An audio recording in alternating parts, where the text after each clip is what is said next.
राज्यपाल और राज्य विधानमंडल। राज्यपाल के पद का हमारी राजनीतिक व्यवस्था में अत्यधिक महत्व है। राज्यपाल केंद्र और राज्यों के बीच एक सेतु का कार्य करता है। इसे सहकारी शासन के प्रमुख अंगों में से एक माना जाता है, जिस पर हमारा लोकतंत्र गर्व करता है। लेकिन लंबे समय से विभिन्न राज्यों में राज्यपाल के कार्यालय की भूमिका, शक्तियों और विवेकाधिकार पर राजनीतिक, संवैधानिक और विधिक क्षेत्र में गर्मागर्म बहसें होती रही हैं। राज्यपाल का पद वर्ष 1858 से गवर्नर का पद अत्यंत महत्वपूर्ण होने लगा था, जब भारत ब्रिटिश क्राउन द्वारा शासित किया जाने लगा।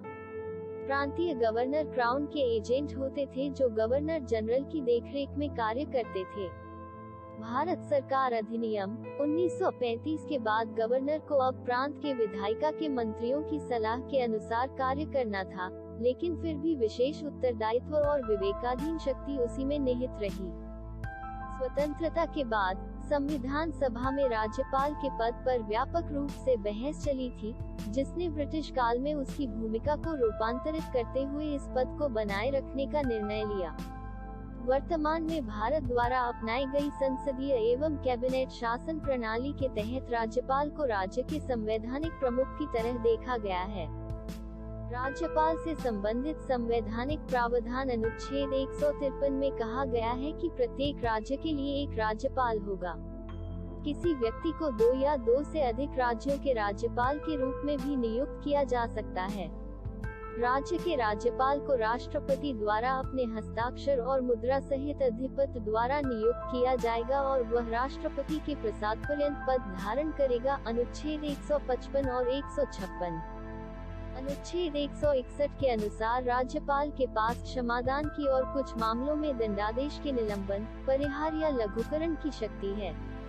सर्वोच्च न्यायालय द्वारा स्पष्ट किया गया है कि किसी बंदी को क्षमा करने की राज्यपाल की संप्रभु शक्ति वास्तव में राज्य सरकार के साथ सर्वसम्मति से प्रयोग की जाती है, न कि राज्यपाल द्वारा स्वायत्त रूप से। सरकार की सलाह राज्य प्रमुख राज्यपाल पर बंधनकारी है।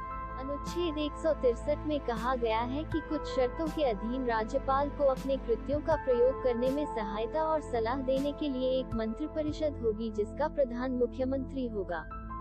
राज्यपाल की विवेकाधीन शक्तियों में शामिल हैं मुख्यमंत्री की नियुक्ति, जब राज्य विधानसभा में किसी भी दल के पास स्पष्ट बहुमत न हो, अविश्वास प्रस्ताव के समय राज्य में संवैधानिक तंत्र की विफलता के मामले में अनुच्छेद 356। अनुच्छेद 200 राज्यपाल को विधानसभा द्वारा पारित किसी विधेयक की अनुमति देने, अनुमति रोकने अथवा उसे राष्ट्रपति के विचार के लिए आरक्षित रखने की शक्ति सौंपता है।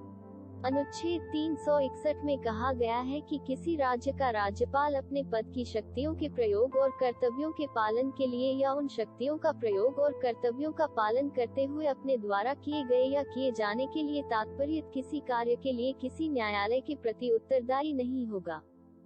भारत में राज्यपाल के पद से संबंधित प्रमुख मुद्दे बहुत से मामलों में सत्ताधारी दल से जुड़े राजनेताओं और पूर्व नौकरशाहों को राज्यपालों के रूप में नियुक्त किया गया है। इससे इस पद की निष्पक्षता और गैर पक्षपात के बारे में सवाल उठते रहे हैं। इसके साथ ही राज्यपाल की नियुक्ति से पहले मुख्यमंत्री से परामर्श करने की परंपरा की भी प्रायः अनदेखी होती रही है।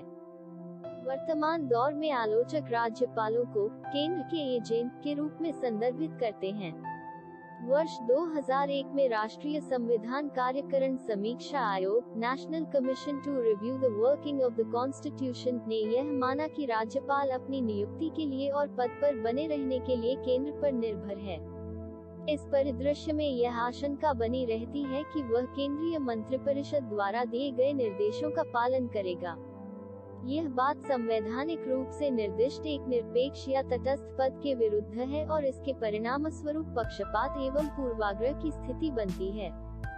कई दृष्टांतों में राज्यपाल की विवेकाधीन शक्तियों का दुरुपयोग किया गया है। राज्यपालों को हटाने के किसी कोई लिखित प्रावधान या प्रक्रिया के अभाव में कई बार राज्यपालों को मनमाने ढंग से हटाने के उदाहरण सामने आए हैं। मंत्रिपरिषद की सलाह पर कार्य करने के संवैधानिक अध्यादेश को चांसलर के रूप में कार्य करने के सांविधिक प्राधिकार से स्पष्ट रूप से अलग नहीं किया गया है, जिसके परिणामस्वरूप राज्यपाल और राज्य सरकारों के बीच संघर्षों की स्थिति बनती रही है। उदाहरण के लिए, अभी हाल ही में केरल के राज्यपाल द्वारा सरकार के नामांकन को दरकिनार कर एक विश्वविद्यालय में कुलपति की नियुक्ति की गई। संविधान में मुख्यमंत्री की नियुक्ति करने या विधानसभा भंग करने के मामले में राज्यपाल की शक्तियों के प्रयोग के संबंध में कोई दिशा निर्देश नहीं है। इसके अलावा इस बात की भी कोई सीमा निर्धारित नहीं की गई है कि राज्यपाल किसी विधेयक पर सहमति को कितने समय तक रोक सकता है। नतीजतन, राज्यपाल और संबंधित राज्य सरकारों के बीच संघर्ष उत्पन्न होने की संभावना